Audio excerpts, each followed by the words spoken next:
Alhamdulillahirabbil alamin. Wassalatu wassalamu ala asrofil amyai wal mursalin sayyidina Muhammadin wa ala alihi wa sahbihi ajmain. Rabbi a'udzubika min hamazati syayatin wa a'udzubika rabbi ayah turun. Rabbi shrahli sadri wa yassir li amri wahlul 'uqdatam min lisani yafqahu qawli. Rabbana atina min ladunka rahmatan wa hayyi' lana min amrina rasada. Allahumma faqihni fiddin wa alimni at-taqwa. Yang terhormat dan kami cintai Al-Mukarramah Umi Irina Handono, semoga rahmat Allah selalu tercurah untuk Umi dalam ikhtiar berdakwah. Yang kami hormati Ibu-ibu Pembina MT Khairun Nisa, wabil khusus Ibu Rianti yang dirahmati Allah. Yang kami hormati Ketua Majelis Taklim Khairun Nisa Ibu Rini. Yang kami Majelis Taklim Khairun Nisa yang pada pagi hari ini berkenan untuk bergabung dalam kajian bersama Umi Irina Handono. Puji yang abadi, puja yang sempurna hanya milik Allah Subhanahu wa Ta'ala yang tiada henti mencurahkan limpahan rahmat, taufik, dan hidayahnya kepada kita semua, sehingga pada pagi hari ini kita masih diberikan nikmat iman, Islam, dan kesehatan untuk dapat bersilaturahmi dalam pengajian rutin Majelis Taklim Khairun Nisa. Salawat beriring salam, semoga senantiasa Allah curahkan pada junjungan kita Nabi besar Muhammad Sallallahu Alaihi Wasallam beserta keluarga dan para sahabatnya yang telah membawa risalah tauhid petunjuk ke jalan yang benar dan lurus. Mengawali kajian pagi hari ini, mari bersama-sama kita membaca suratul Fatihah ila hadarin Nabi Mustafa Muhammadin sallallahu alaihi wasallam wa ala alihi wa sahbihi asyai'un lillahi lahumul Fatihah. Bismillahirrahmanirrahim. Sebagaimana kita ketahui, situasi yang sedang memanas saat ini, yaitu konflik di Gaza antara Israel dan Palestina, di mana menurut sejarah sebetulnya Israel ini adalah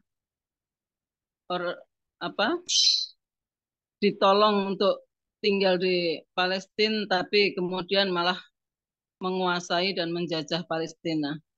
Namun bagaimana perilaku keji Israel terhadap rakyat Palestina yang kerap menyerang rakyat Palestina secara membabi buta, tidak pandang perempuan dan anak-anak, tak peduli tempat, bahkan di rumah sakit. Sebetulnya siapakah Yahudi Israel Zionis itu? Ini yang kita jamaah ingin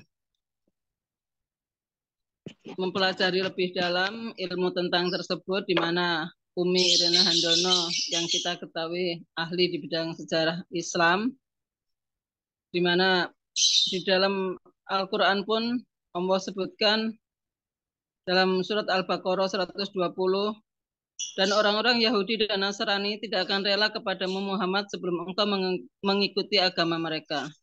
Katakanlah, sesungguhnya petunjuk Allah itulah yang sebenarnya. Dan jika engkau mengikuti keinginan mereka setelah ilmu kebenaran sampai kepadamu, tidak akan ada bagimu pelindung dan penolong dari Allah. Di surat Al-Maidah pun kaum Yahudi ini disebutkan dalam firman Allah, wahai orang-orang yang beriman, janganlah kamu menjadikan orang Yahudi dan Nasrani sebagai pemimpinmu. Mereka satu sama lain saling melindungi. Barang siapa di antara kamu yang menjadikan mereka pemimpin, maka sesungguhnya dia termasuk golongan mereka. Sungguh Allah tidak memberi petunjuk kepada orang-orang yang zalim. Supaya kita mendapatkan ilmu yang benar siapakah Yahudi Israel Zionis, marilah kita ikuti kajian yang akan disampaikan oleh yang terhormat, yang kita cintai bersama, Umi Irina Handono. Kami persilahkan Umi. Ya, terima kasih. Assalamualaikum warahmatullahi wabarakatuh. Alhamdulillah, ibu-ibu yang saya hormati, pimpinan Majelis Taklim dan seluruh pengurusnya. Alhamdulillah saat ini kita dapat berjumpa kembali. Maka sebelum saya menayangkan slide, saya akan membahas terlebih dahulu tentang masalah Yahudi sesuai dengan tema kita. Yahudi itu siapa mereka? Untuk mengetahui Yahudi itu siapa, maka kita harus melihat lebih dahulu dari apa namanya silsilah para nabi. Ini tolong diganjel.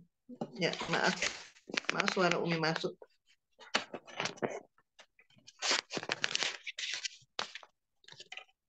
Ya. Maka Umi akan memulai, mohon maaf, Umi akan mulai runut ya. Mulai dari kita mengenal 25 nabi, ya. Di antaranya tentang Nabi Adam, terus kemudian ada Nabi Idris, kemudian ada Nabi Nuh, kemudian ada Nabi Hud, kemudian ada Nabi Soleh, berikutnya adalah Nabi Ibrahim alaihissalam. Nah, Nabi Ibrahim alaihissalam ini mempunyai anak yang namanya Ismail dan Hajar. Nabi Ibrahim alaihissalam peristiwanya adalah dalam usia yang sudah sangat lanjut. Para penafsir menyatakan 99 tahun belum punya anak. Dan tetap istiqomah memohon kepada Allah untuk diberi keturunan yang akan menyampaikan risalah kenabian dan keturunan yang menyampaikan tentang agama Allah. Dan kemudian sampailah ketika umur 99 dalam suatu peristiwa ketika Nabi Ibrahim alaihissalam yang dari Ur-Kasdim itu kalau sekarang adalah Irak, maka hijrah ke Mesir. Dan kemudian di Mesir maka ditentukan oleh Allah, sudah skenario-nya macam-macam, ketemulah, berjumpalah dengan Pharaoh of Egypt. Jadi Fir'aunnya, Pharaoh of Egypt. Dan kemudian ada hubungan baik karena saat itu pada masa Nabi Ibrahim penguasa-penguasa itu belum sampai belum sedahsyat kejinya sampai dengan yang sekarang ini. Maka kemudian ada hubungan baik itu berlangsung ketika kemudian suatu saat Nabi Ibrahim alaihissalam menyatakan ingin pulang ke Ur-Kasdim karena rindu tanah air, maka Nabi Ibrahim alaihissalam untuk diminta untuk menunjukkan tempat mana sih yang kamu kehendaki, mau dibangunkan istana. Tapi Ibrahim mengatakan tidak, aku sebenarnya hanya rindu tanah air. Nah kalau begitu kata Pharaoh of Egypt, bawalah putriku, bawalah putriku sebagai pengikat antara kita, kekeluargaan kita. Tapi Nabi Ibrahim alaihissalam dengan sopan maka mengatakan, mana mungkin saya membawa putri, Princess of Egypt. Nggak mungkin, karena ada di negeriku, kata Nabi Ibrahim, kalau laki-laki menikah dengan orang di luar Yahudi, maka berarti dianggap itu bukan sebagai istri, tapi sebagai selir. Mana mungkin seorang princess akan menjadi seorang selir? Maka jawaban daripada Pharaoh of Egypt menyatakan, ya Ibrahim, aku ikhlas putriku, Princess of Egypt, menjadi budak di negerimu daripada dia menjadi princess di negeri yang lain.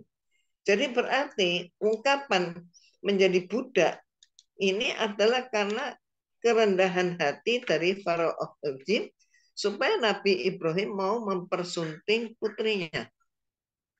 Maka karena seperti itu keikhlasannya, maka Nabi Ibrahim pun dengan Siti Sarah memboyong Princess of Egypt dibawa serta. Dan kemudian belum dinikahi, belum disentuh. Sampailah kemudian suatu hari ketika Nabi Ibrahim alaihissalam sudah mencapai usia lanjut, maka Siti Sarah istrinya yang sama-sama sebangsanya menyatakan kepada Nabi Ibrahim, sebaiknya engkau nikahi Hajar, itu Princess of Egypt itu disebut Hajar. Hajar artinya adalah seorang apa namanya yang kulit warnanya adalah hitam, ya batu Hajar, maka ada Hajar Aswad gitu. Nah kemudian Nabi Ibrahim lunak juga hatinya karena istrinya Sarah menyatakan, jadi ambillah Hajar sebagai istri supaya menyambung keturunan bagi kita. Ini semua adalah buku-buku, adalah referensi yang Umi dapatkan. Tapi ini nampaknya pandangan ini tidak tidak banyak diketahui oleh umat kita dan tidak banyak dipakai. Nah, kemudian terjadilah pernikahan. Sesudah menikah itu maka lahirlah putra dari Nabi Ibrahim yang pertama lahir dari istrinya, yaitu pertama adalah Sarah, kemudian dari Hajar. Hajar inilah yang memberikan anak, yaitu yang pertama kali memberikan anak, maka namanya adalah Ismail. Maka kemudian putra Nabi Ibrahim siapa aja? Ya putra Nabi Ibrahim itu adalah Ismail, dan berikutnya adiknya yang lahir berikutnya dari ibu berbeda, yaitu dari Sarah, yaitu Ishak. Ini dalam pandangan Islam. Tapi dalam pandangan Yahudi, mereka-mereka yang congkak itu mengatakan bahwa mereka menganut sistem patriarkal. Maka siapapun yang dinikahi oleh laki-laki Yahudi, maka kalau dia sesama Yahudi, ya dia berarti menikahnya secara sah, bukan gundik, bukan selir. Tapi kalau dinikahi itu adalah wanita yang bukan Yahudi, maaf, kalau yang dinikahi itu adalah pria yang bukan Yahudi, tapi perempuan Yahudi, maka ya hilanglah nazabnya. Jadi garis keturunan keyahudiannya punah sudah. Nah itulah yang terjadi. Maka dalam hukum Islam pun mereka menganut pemikiran bahwa kalau nikah itu harus sesama Yahudi, terutama laki-laki, karena untuk meneruskan garis keturunan. Tapi kalau sampai menikah dengan perempuan laki-laki Yahudi menikah dengan perempuan non Yahudi, itu masih dibolehkan, tapi tidak merupakan perbuatan terpuji. Tapi andai kata perempuan Yahudi dinikahi oleh laki-laki bukan Yahudi, maka perempuan itu, anak-anak perempuan itu tidak berhak memakai nama suku mereka, tidak boleh menyandang nama orang Yahudi itu. Nah, kemudian lahirlah kembali lagi ke cerita semula, lahirlah Nabi Ismail, dan Nabi Ismail ini ya dianggap anak gundik gitu. Kemudian ketika Nabi Ismail sudah bisa berjalan bersamai ayahnya yaitu Nabi Ibrahim untuk keluar kota, maka kemudian Nabi Ibrahim merasakan mendapatkan perintah Allah untuk menyembelih putra semata wayangnya, dari putra satu-satunya. Ya. Berarti apa? Berarti usia antara Nabi Ismail dengan Nabi Ishak ya berarti cukup panjang gitu. Artinya sampai usia remaja baru punya, sampai usia dapat berjalan sendiri, menjadi teman seperjalanan ayahnya, diucapkan seperti itu. Nah, gambaran berikutnya adalah Nabi Ishak lahir ya, jadi sudah remaja. Kemudian Siti Sarah menghendaki supaya ibu dan anak yaitu Nabi Ismail dan ibunya yaitu Siti Hajar itu dibawa keluar dari wilayah tempat tinggal mereka. Nah itulah kemudian sampai terjadi peristiwa kalau kita haji ataupun umroh yaitu dengan apa namanya sa'i dari Marwah Sofa bolak-balik, Sofa Marwah bolak-baliknya. Jadi itu adalah mencari nilai, mencari tanda atau nilai hidup itu apa. Nah, oke, balik lagi ke sini.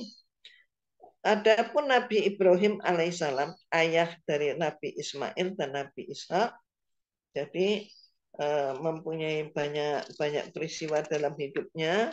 Jadi ia juga mempunyai diberi oleh Allah mukjizat. Antara lain mukjizatnya adalah Nabi Ibrahim itu dinyatakan dibakar hidup-hidup dengan api, tapi apinya malah terasa dingin. Dan itu semua keistimewaan Nabi Ibrahim antara lain bisa kita lihat dari surat Al-Baqarah ayat 260.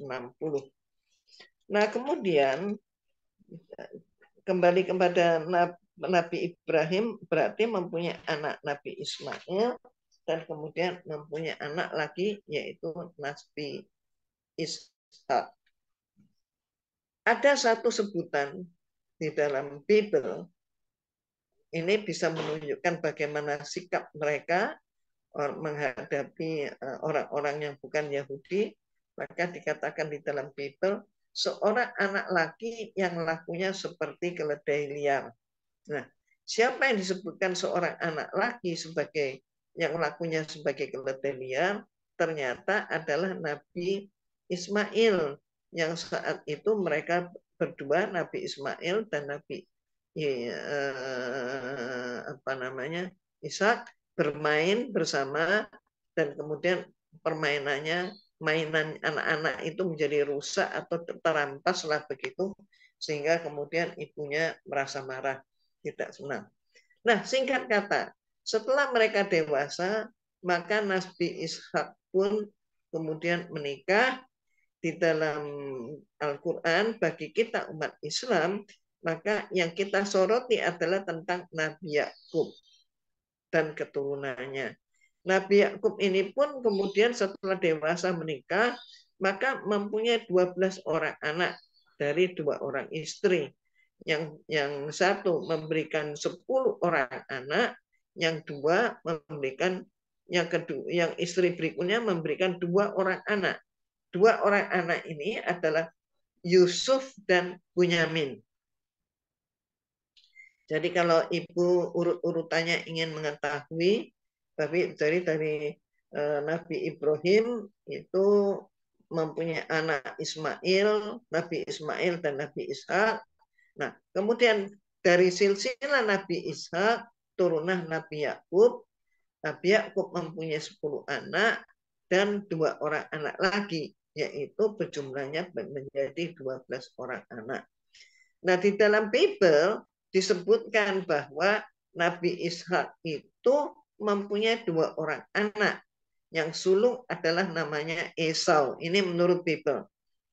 Nah, kemudian di dalam Bible pun diceritakan bahwa Esau sebagai anak sulung itu kata versi Bible ditelikung oleh adiknya. Adiknya ini menerima berkat, istilah Bible, berkat dari ayahnya. Matahari hampir muncul, maka orang yang bergelut, ini katanya Bible ya, orang yang bergelut dengan Nabi dengan Esau, maaf dengan Nabi Yakub, orang yang bergelut ini menyatakan orang itu tadi menyatakan aku mau pergi. Nah, dia bilang menyatakan aku mau pergi dengan dia berbuat curang, yaitu pangkal selangkangan Nabi Yakub itu ditendang. Maka kemudian Nabi Yakub oleh dalam Bible dinyatakan kesakitan, terguling-guling, namun tidak mau melepaskan kaki orang tadi. Maka orang tadi bertanya, apa sih maumu? Maka Nabi Yakub mengatakan, aku kan sudah sejak tadi mengatakan bahwa aku minta berkat. Oke, kalau gitu aku berkati kamu. Siapa namamu? Yakub. Oke, mulai sekarang namamu adalah Israel. Israel artinya yang bergelut, yang bergumul melawan Tuhan dan dia menang. Jadi Nabi Yakub itu lebih perkasa daripada Tuhan. Tuhan kalah. Ini kata Bible seperti itu. Maka muncullah tadi dari mereka ini dari rumpun bangsa yang disebut Yahudi, mulai dari Ishak gitu ya. Terus muncullah istilah Israel. Israel itu yang bergumul melawan Tuhan dan yang menang. Nah, di antara ulama kita, di kalangan ulama kita ada yang menerjemahkan Israel itu adalah Israel. El itu dari kata Elohim. Jadi Israel adalah umat umat pilihan Allah, begitulah kalau Ustadz kita. Tapi di dalam Bible dinyatakan Israel itu adalah orang yang bergumul melawan Tuhan dan orang yang menang dalam pergumulan itu. Jadi Tuhan aja kalah. Nah, itu istilahnya. Dan kemudian lebih lanjut lagi, maka dari kalangan sejak saat itu 10 suku ini kita lihat 10 suku itu kemudian menyebar dan 10 suku inilah yang kemudian menyandang nama sebagai Yahudi dan peristiwa disebut Israel sekali lagi setelah disebut Nabi Yakub bertarung atau bergumul melawan Tuhan. Nah, itulah begitu perkasanya Yahudi menurut Bible. Nah, kemudian kalau kita menilai, jadi untuk Yahudi, kita tahu ya, nama 12 suku keturunan Nabi Yakub ini, salah satu nama anak mereka yang dari 12 orang itu, namanya adalah Yehuda. Dan ini peristiwa ini Yehuda itu peristiwa ini kurang lebih 18 abad sebelum Masehi. Nah, itu. Jadi kalau ada versi Bible dengan versi Al-Qur'an, ya kita tentu memegang pada versi Al-Qur'an. Tapi mereka ini kan orang yang gemar mengubah-ubah. Jadi mereka mengatakan seperti itulah mereka. Nah, kemudian kita bisa melihat berarti bagaimana tentang Zionisme. Nah, Zionisme itu kita bisa melihat dari sebuah peristiwa sejarah di mana orang-orang Jerman itu karena marah dengan ulah Yahudi, orang-orang Yahudi yang dianggap mereka itu tidak beretika, tidak jujur, berhati hasad, curang dan sebagainya. Kebencian itu memuncak sampai terjadi peristiwa Holocaust. Nah, terjadi peristiwa Holocaust ini dari pihak Yahudinya membesar-besarkan dan berusaha membentuk opini ya seperti sekarang lah, membentuk opini bahwa dia terdolimi, bahwa Jerman itu melaksanakan genosida yang jumlahnya sampai sekian juta orang katanya dibakar dan sebagainya dalam peristiwa Holocaust. Sebenarnya jumlahnya tidak segitu, tapi mereka menguasai pers, itu Yahudi. Dan akhirnya maka siapapun peneliti yang ingin mempermasalahkan atau mengupas tentang Holocaust, maka dia akan juga dikenai hukuman. Menceritakan saja itu akan dikenai hukuman. Itu sampai sebegitu saktinya, begitu ya, tanda kutip. Nah, kemudian yang kita bisa lihat bagaimana kemudian mereka Yahudi itu lari dari Jerman, yang masih hidup lari terbirit-birit keluar dari Jerman sampai mereka itu ke tanah ya di bilangan Palestina, di bilangan Palestina berdekatan dengan negara-negara seperti Mesir, Lebanon, Suriah, ya antara situ. Kemudian mereka pakai kapal kecil atau pakai perahu-perahu. Mereka berangkat ke sana, laki, perempuan, tua, muda, anak-anak kecil semua dibawa. Kemudian mereka setelah hampir mencapai daratan, mereka tahu bahwa di depan itu ada daratan. Nah, kemudian mereka membuat tulisan. Kalau zaman sekarang ya spanduk lah begitu ya. Membuat tulisan di spanduk menyatakan kami diusir oleh Jerman. Kami tidak tahu lagi, semua menolak kami tidak tahu lagi harus kemana. Tinggal Anda semua adalah harapan kami yang terakhir. Istilahnya apa? Istilahnya ya kamu harus nolong karena kami nggak ditolong di mana-mana. Kalau kamu nggak nolong ya kami mati. Apa yang terjadi? Orang-orang Palestina saat itu yang membaca spanduk itu mereka terenyuh. Mereka terenyuh, aduh kasihan. Mereka lapar, mereka nggak bisa ganti enggak pakaian dan sebagainya. Nggak punya apa-apa. Ditampunglah mereka itu. Inilah awal peristiwanya.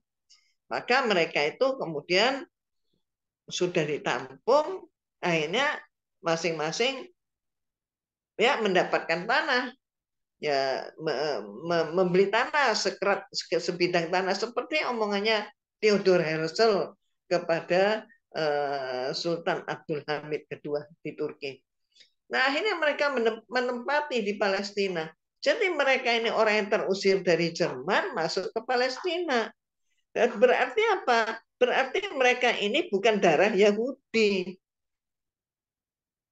Mereka sudah kawin dengan orang-orang di luar Yahudi. Nah, apakah kemudian mereka setelah kemudian mereka datang ke Palestina, tentunya setelah muncul anak beranak, maka kemudian apakah mereka ini masih bisa disebut bangsa Yahudi? Menurut hukum Yahudi tidak bisa, karena mereka itu patriarkat. Dan ini di dalam Bible sampai Bible terbitan tahun 1910 itu tidak ada yang namanya peta Israel, itu tidak ada. Yang ada adalah pesta Palestina. Orangnya disebut Filistin. Jadi di Bible tidak ada itu, tidak ada yang namanya negara Israel itu tidak ada. Itu yang terjadi. Maka kemudian mereka ini menyebar ke seluruh dunia. Kemana? Ya sekali lagi kembali ke Jerman, ke Inggris, ke Amerika, ke Perancis, ke Australia, dan banyak negara-negara yang lain. Nah, mereka inilah diistilahkan Yahudi perantauan. Nah, Yahudi perantauan itulah yang kemudian disebut dengan istilah Yahudi Askanazi. Nah, Yahudi Askanazi ini kan bertebaran di seluruh dunia. Mereka rajin kontak satu terhadap yang lain, maka kemudian mereka sepakat membentuk suatu jaringan, suatu ikatan di antara mereka yang mereka sebut sebagai Zionisme. Nah, maka ideologinya disebut Zionisme. Itu sudah ideologi. Jadi Zionis. Jadi Zion. Kenapa pakai nama Zion? Karena Zion itu adalah sebuah bukit yang tinggi besar di Palestina. Mereka ingin tinggi besar seperti Bukit Zion. Nah, itu kalau nggak salah itu di uang dolar, $1 kalau nggak salah. $1 itu masih pakai logo Zion. Terus kemudian tapi di atasnya itu pakai logo mata satu. Logo mata satu logo apa? Dajjal. Ya memang mereka itu penyembah Dajjal. Artinya apa? Orang-orang Yahudi keturunan itu agamanya sudah tidak lagi menganut Taurat, tidak.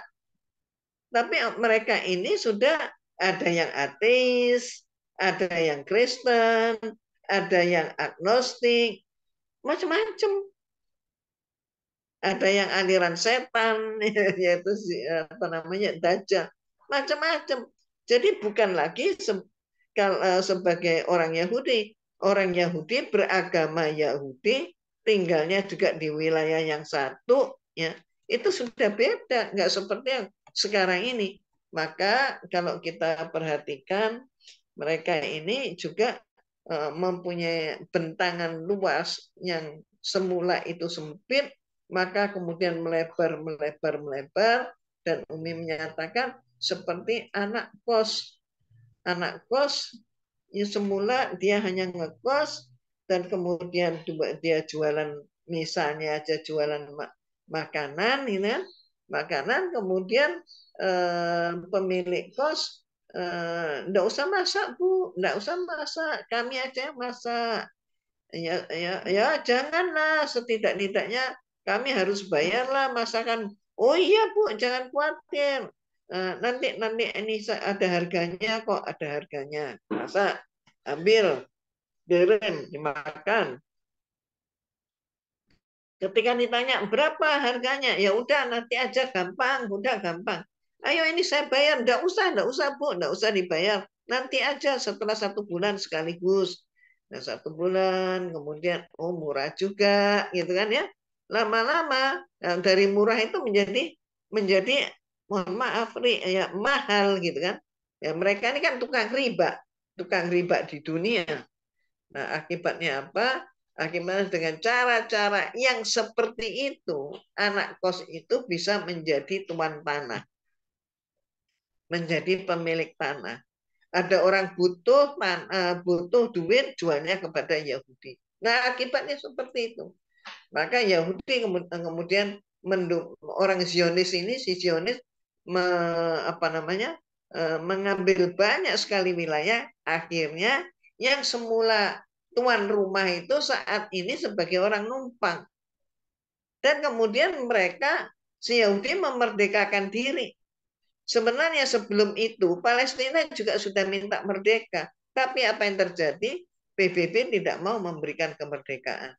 Itulah sebabnya ketika Indonesia memproklamirkan kemerdekaan, siapa yang pertama kali mengakui kemerdekaan Indonesia? Ya orang Arab, orang Palestina, ya orang-orang itu, orang-orang di Teluk, ya itulah yang mengakui kemerdekaan. Dan Ibu, mohon maaf, saya ingin mengingatkan, negara mana yang menolak kemerdekaan Indonesia? Ibu harus tahu, yang menolak kemerdekaan kita adalah Amerika.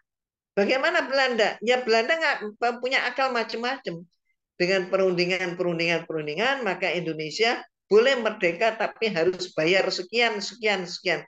Kalau tidak salah itu baru lunas 3 tahun yang lalu. Nah, inilah cara mereka. Akhirnya kemudian satu masalah, satu hukum menurut kitab mereka, kitab Taurat, tapi Taurat tentu yang Taurat yang sudah diubah-ubah ya. Maka mereka juga pakainya Taurat, ada lampirannya, lampiran Taurat, yaitu Talmud. Ini sudah berubah. Ayat Allah tidak mungkin seperti itu. Dan ayat Allah juga menyatakan bahwa mereka ini tukang mengubah-ubah ayat. Dan tukang membunuh para nabi. Tukang memfitnah. Itulah mereka. Maka kemudian apa? Menurut mereka, kembali lagi, mereka ini memang rasial. Jadi menurut mereka, manusia itu hanya mereka.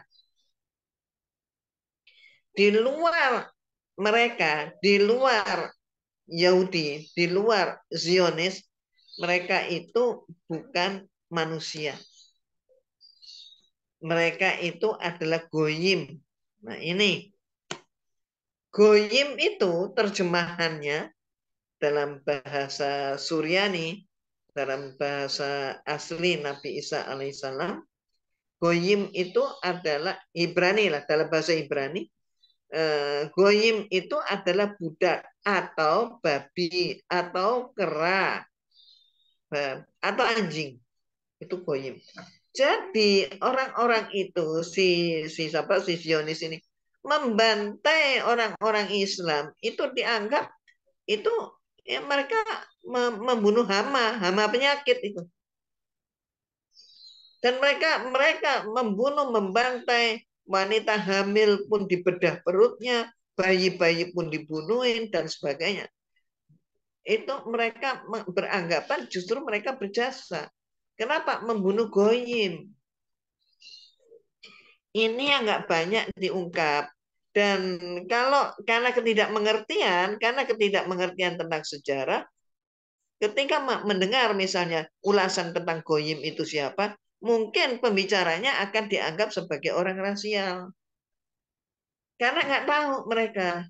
Padahal sesungguhnya Yahudi yang memang begitu, terutama Zionisnya.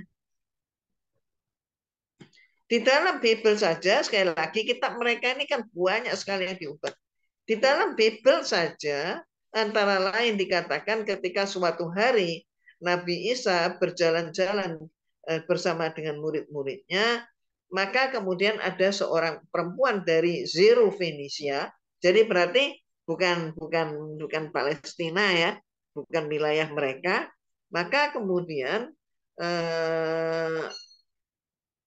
wanita ini mengatakan, anakku sakit, tolong Tuhan, bukan Tuhan, tolong Tuhan sembuhkan anakku, karena dia dengar Nabi Isa itu kemana-mana nyembuhin orang.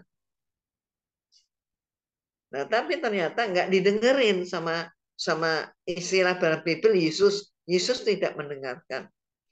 Kemudian jalan lagi lanjut, dari berjalan biasa, minta tolong biasa, narik jubah, ya didengerin, nggak didengerin, sampai jalannya itu pakai lutut. Jalan pakai lutut, berlutut itu. Jalan pakai lutut, nggak didengerin juga. Saking pengen sembuhnya anaknya, apa yang terjadi? Ibu itu berjalan merayap kayak ular. Nah, sampai di situ murid-muridnya Nabi Isa kemudian mengatakan pada Nabi Isa, guru, risih juga kami, nggak enak juga kami. Engkau tidak mendengarkan permintaannya. Cobalah guru, sembuhkan anaknya. Apa kata Nabi Isa? Disebut Yesus, Tuhan Yesus. Ya. Dikatakan di situ bahwa dalam Bible dinyatakan tidak layak sepotong roti diberikan kepada seekor anjing. Jadi tidak layak roti itu dimakan goyim. Maka kemudian Nabi Yakub oleh dalam Bible dinyatakan kesakitan, terguling-guling, namun tidak mau melepaskan kaki orang tadi. Maka orang tadi bertanya, apa sih maumu? Maka Nabi Yakub mengatakan, aku kan sudah sejak tadi mengatakan bahwa aku minta berkat. Oke, kalau gitu aku berkati kamu. Siapa namamu? Yakub. Oke, mulai sekarang namamu adalah Israel. Israel artinya yang bergelut, yang bergumul melawan Tuhan dan dia menang. Jadi Nabi Yakub itu lebih perkasa daripada Tuhan. Tuhan kalah. Ini kata Bible seperti itu. Maka muncullah tadi, jadi mereka ini dari rumpun bangsa yang disebut Yahudi, mulai dari Ishak gitu ya. Terus muncullah istilah Israel. Israel itu yang bergumul melawan Tuhan dan yang menang. Nah, di antara ulama kita, di kalangan ulama kita ada yang menerjemahkan Israel itu adalah Israel. El itu dari kata Elohim. Jadi Israel adalah umat umat pilihan Allah, begitulah kalau Ustadz kita. Tapi di dalam Bible dinyatakan Israel itu adalah orang yang bergumul melawan Tuhan dan orang yang menang dalam pergumulan itu. Jadi Tuhan aja kalah. Nah, itu istilahnya. Dan kemudian lebih lanjut lagi, maka dari kalangan sejak saat itu 10 suku ini kita lihat 10 suku itu kemudian menyebar, dan 10 suku inilah yang kemudian menyandang nama sebagai Yahudi. Sebagai Yahudi. Dan peristiwa disebut Israel sekali lagi setelah disebut Nabi Yakub bertarung atau bergumul melawan Tuhan. Nah, itulah begitu perkasanya Yahudi menurut Bible. Nah, kemudian kalau kita menilai, jadi untuk Yahudi, kita tahu ya, nama 12 suku keturunan Nabi Yakub ini, salah satu nama anak mereka yang 12 dari 12 orang itu namanya adalah Yehuda. Dan ini peristiwa ini Yehuda apa namanya?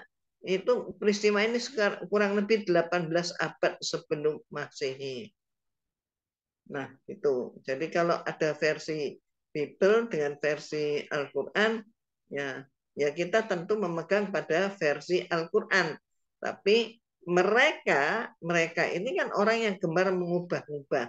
Jadi mereka mengatakan seperti itulah mereka.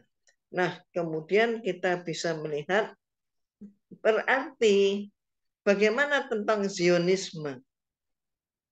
Nah, Zionisme itu kita bisa melihat dari sebuah apa namanya peristiwa sejarah di mana orang-orang Jerman itu karena marah dengan ulah Yahudi, orang-orang Yahudi yang dianggap mereka itu tidak beretika, tidak jujur, berhati hasad, curang dan sebagainya.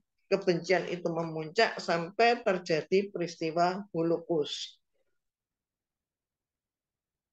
Nah, terjadi peristiwa Holocaust ini dari pihak Yahudinya membesar-besarkan dan berusaha membentuk opini ya seperti sekarang lah, membentuk opini bahwa dia terdolimi, bahwa Jerman itu melaksanakan genocide yang jumlahnya sampai sekian juta orang katanya dibakar dan sebagainya dalam peristiwa Holocaust.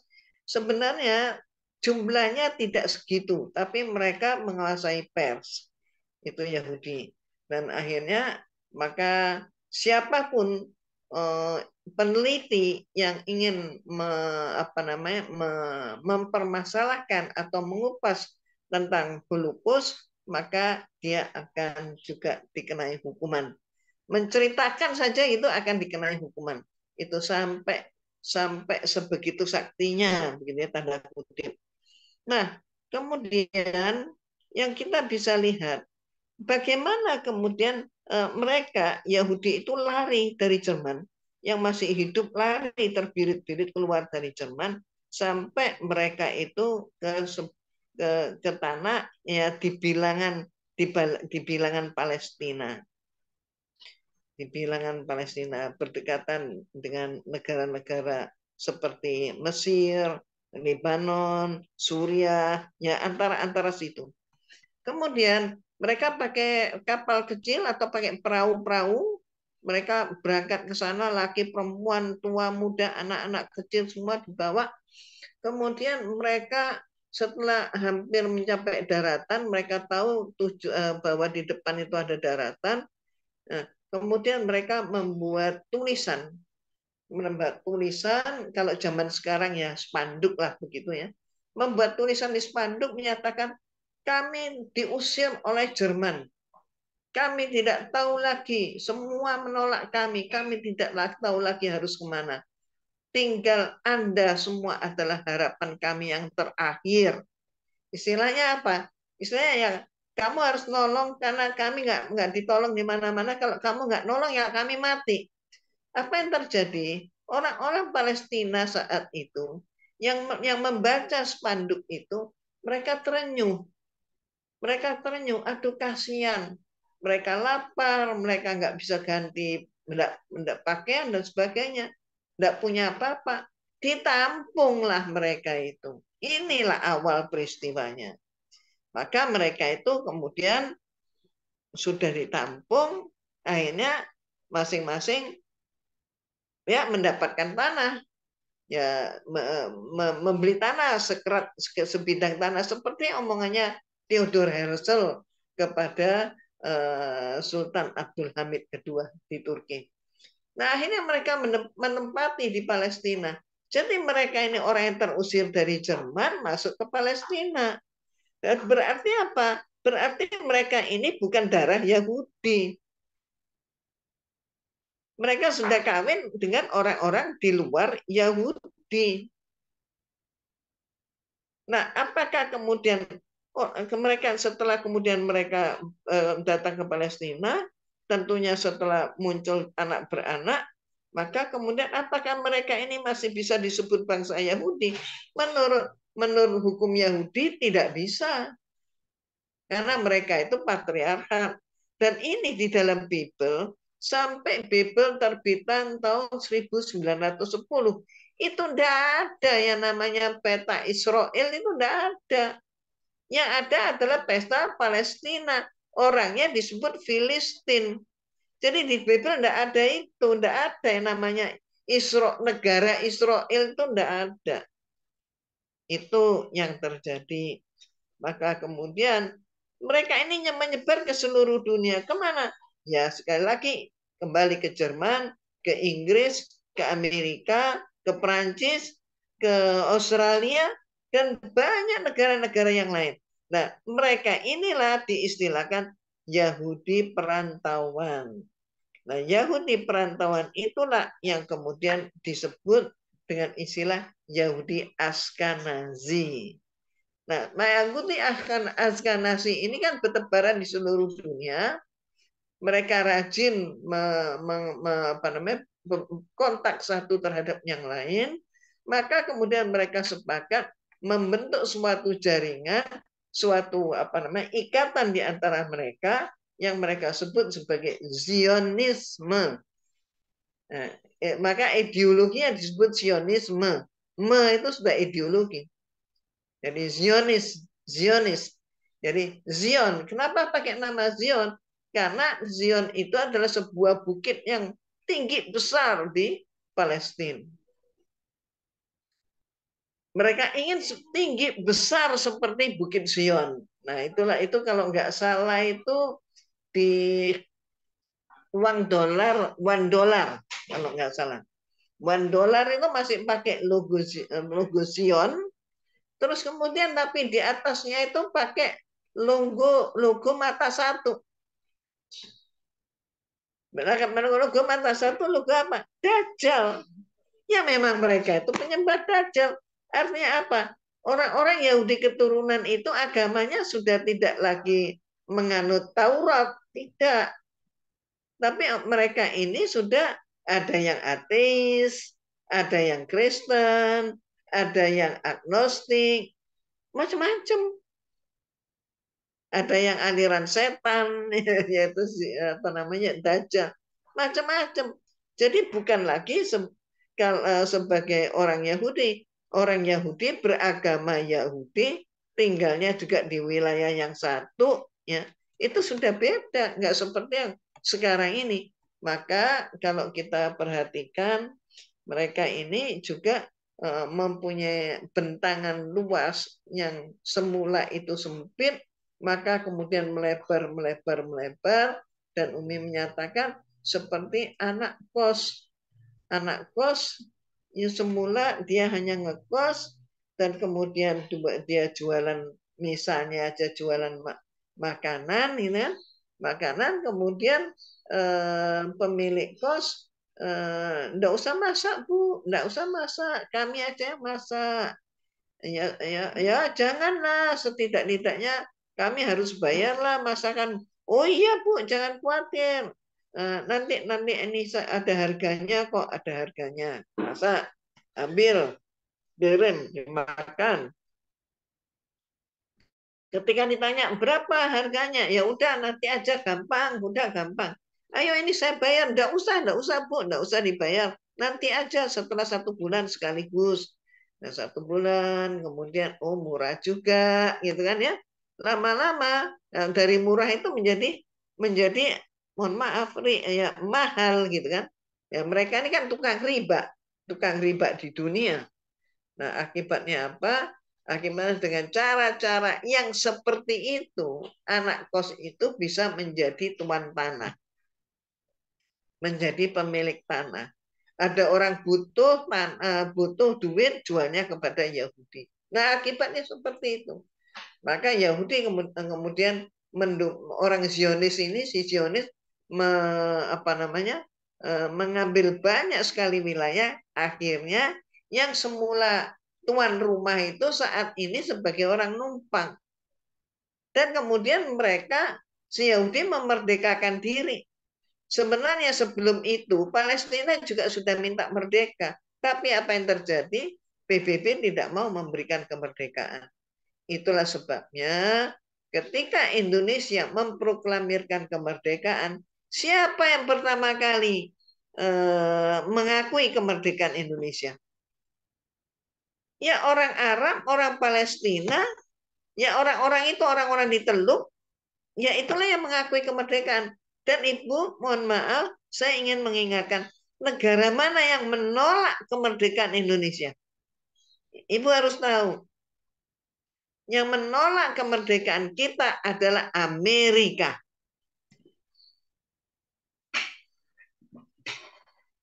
Bagaimana Belanda? Ya Belanda nggak punya akal macam-macam.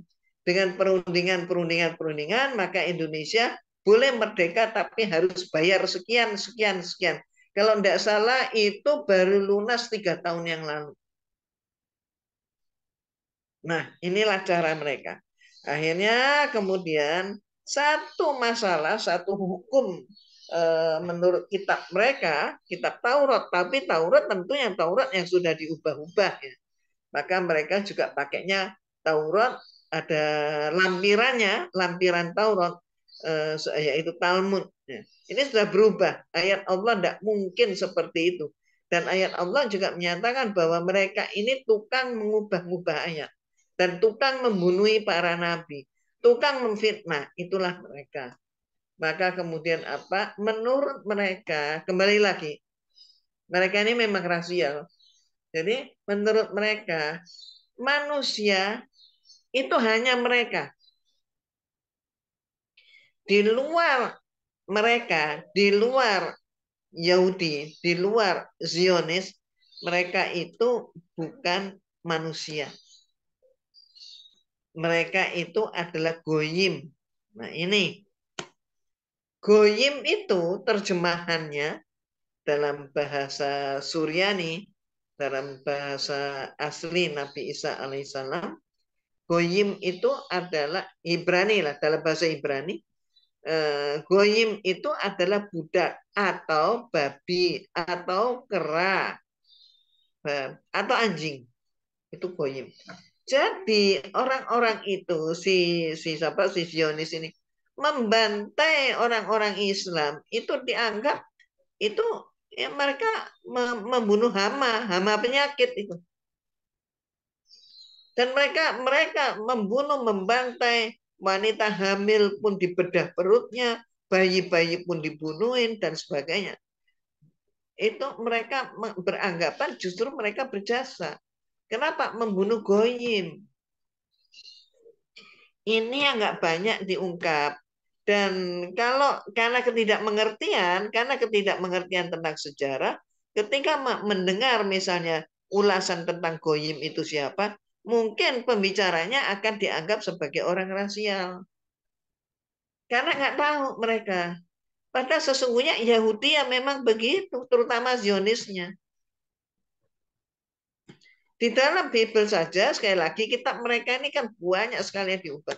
Di dalam Bible saja, antara lain dikatakan ketika suatu hari Nabi Isa berjalan-jalan bersama dengan murid-muridnya, maka kemudian ada seorang perempuan dari Zero Fenisia, jadi berarti bukan Palestina ya, bukan wilayah mereka, maka kemudian wanita ini mengatakan, anakku sakit, tolong Tuhan, bukan Tuhan, tolong Tuhan sembuhkan anakku, karena dia dengar Nabi Isa itu kemana-mana nyembuhin orang. Nah, tapi ternyata nggak didengerin sama sama istilah dalam Bible Yesus. Yesus tidak mendengarkan. Kemudian jalan lagi lanjut, dari berjalan biasa, minta tolong biasa, narik jubah, ya didengerin, nggak didengerin, sampai jalannya itu pakai lutut. Jalan pakai lutut, berlutut itu. Jalan pakai lutut, nggak didengerin juga. Saking pengen sembuhnya anaknya, apa yang terjadi? Ibu itu berjalan merayap kayak ular. Nah, sampai di situ murid-muridnya Nabi Isa kemudian mengatakan pada Nabi Isa, Guru, risih juga kami, nggak enak juga kami. Engkau tidak mendengarkan permintaannya. Cobalah Guru, sembuhkan anaknya. Apa kata Nabi Isa? Disebut Yesus, Tuhan Yesus. Ya. Dikatakan di situ bahwa dalam Bible dinyatakan tidak layak sepotong roti diberikan kepada seekor anjing. Jadi tidak layak roti itu dimakan goyim. Nggak layak roti diberikan pada seekor anjing. Perempuan Syro-Fenisia yang anaknya sakit itu menjawab, ya guru, tidak layak memang. Anjing kok makan roti, tapi remah-remahnya cukuplah diberikan kepada seekor anjing. Apa remah-remah? Remah-remah itu loh Ibu, kerimilannya roti loh. Kalau roti itu kalau dipotong-potong kan ada kerimilan-kerimilan. Kayak biskuit dipotek begitu kan ada kerimilan. Lah kerimilan roti itu layak bagi seekor anjing. Maka berikanlah kepada kami. Nah, itu. Apakah mungkin ini ayat perkataannya Nabi Isa? Ya nggak mungkin. Karena kita umat Islam mengimani bahwa semua nabi itu juga pilihan Allah. Allah nggak mungkin salah pilih. Semua nabi itu pasti orang baik. Allah nggak mungkin keliru dalam memilih. Tetapi di kitab mereka selalu berubah-ubah begitu. Nah ini termasuk akar masalah. Jadi mengapa kok sampai mereka kayak begitu kejamnya? Mereka nggak punya kemanusiaan. Karena yang manusia cuma mereka, di luar mereka bukan manusia. Makanya kayak Ariel Sharon, Benjamin Netanyahu, ya begitu. Amerika, Ibu tahu penduduk Amerika itu 50%-nya adalah Yahudi. Yahudi mana? Askanasi. Yahudi yang sudah kawin sama orang-orang Amerika. Mereka inilah yang sekali lagi membentuk Zionisme, yang membentuk apa ya, ikatan Zionis, ikatan orang-orang Zion. Nah, apa sebenarnya misi visinya? Misi visinya adalah menguasai dunia. Dunia ini untuk diciptakan untuk manusia. Dan yang manusia siapa? Mereka. Maka di luar manusia ya jangan ikut menguasai dunia. Dan mereka sangat dendam kepada umat Islam atas sejarah Islam, yaitu Islam itu pernah memimpin 2/3 dunia. Mereka sangat dendam. Kenapa kok bukan kami? Kami kan umat pilihan, kata mereka. Harusnya dunia untuk kami. Ya. Maka mereka pun seringkali berteriak-teriak, Tuhan tidak adil. Kemudian, apa yang terjadi? Menguasai dunia itu dari mana? Setelah mereka teliti, maka ternyata untuk menguasai dunia harus mempunyai pijakan dulu, yaitu apa? Tempat yang sumber daya alamnya sekaligus sumber daya manusianya bagus. Nah, sumber daya alam yang terbaik katanya menurut mereka di dunia ini itu di mana? Yang bisa mereka jangkau. Itu di mana? Itu di Palestina. Maka kalau mereka bisa menguasai Palestina, maka berarti mereka bisa menguasai dunia. Makanya terus dicari gara-gara macam-macam, bertepatan masuk di bulan September yang lalu. Di dalam bulan September itu banyak sekali perayaan-perayaan Yahudi. Ini nggak dimuat di pers, Bu, tapi hanya orang-orang yang pernah orang-orang yang tinggal di sana itulah yang bisa cerita. Maka kemudian mereka menyatakan kami membela diri karena diserang oleh Hamas. Loh, terus Hamas itu kenapa berbuat begitu? Hamas berbuat begitu karena mereka sudah di luar batas. Yaitu sekali lagi di bulan September mereka melakukan perayaan besar-besaran di dalam Masjid Al-Aqsa. Umat Islam mau masuk ke Masjid Al-Aqsa, mau sholat, nggak boleh. Dilarang, diberondong senjata, dibunuh, diseret, disiksa. Tapi mereka masuk puluhan ribu orang. Ibu-ibu tahu sendiri bagaimana di berita-berita bahwa Yahudi itu juga rajin nyanyi-nyanyi. Nyanyi-nyanyi mereka di dalam masjid. Kemudian puncaknya sampai meletus peristiwa itu adalah mereka ini membawa tanduk binatang dan kemudian ditiup menjadi trompet. Trompet dari tanduk, bukan plastik ya Bu ya. Bukan aluminium, bukan besi, tapi tanduk. Mereka semua meniup trompet pakai tanduk ini. Ini simbol bahwa mereka sudah menduduki wilayah itu. Jadi wilayah itu sudah dalam kekuasaan mereka total. Nah, inilah yang memicu kemarahan. Karena orang-orang Palestina tahu adat mereka.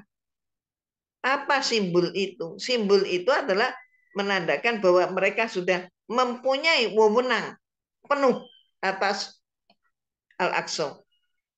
Padahal umat Islam menyatakan bahwa Al-Aqsa itu Rasulullah SAW menyatakan bahwa salah satu tempat yang mustajabah, masjid yang harus dipelihara, termasuk ayat Allah menyatakan itu, bahwa adalah Masjidil Haram, Masjidil Aqsa, dan kemudian Nabawi. Ini adalah tingkat tempat yang harus disiarahi.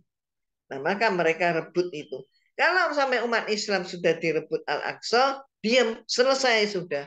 Selesai urusan seluruh dunia ini, maka Yahudi yang menguasai dunia ini.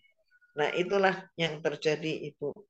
Macam-macam peristiwa itu, dan di dalam peristiwa-peristiwa baru yang saat ini yang sudah terjadi ini, maka ibu juga bisa mendapatkan rekaman yang dari sumber yang bisa dipertanggungjawabkan bahwa mereka pun tidak hanya ngebom umat Islam, tapi mereka juga mengebom apa? Gereja.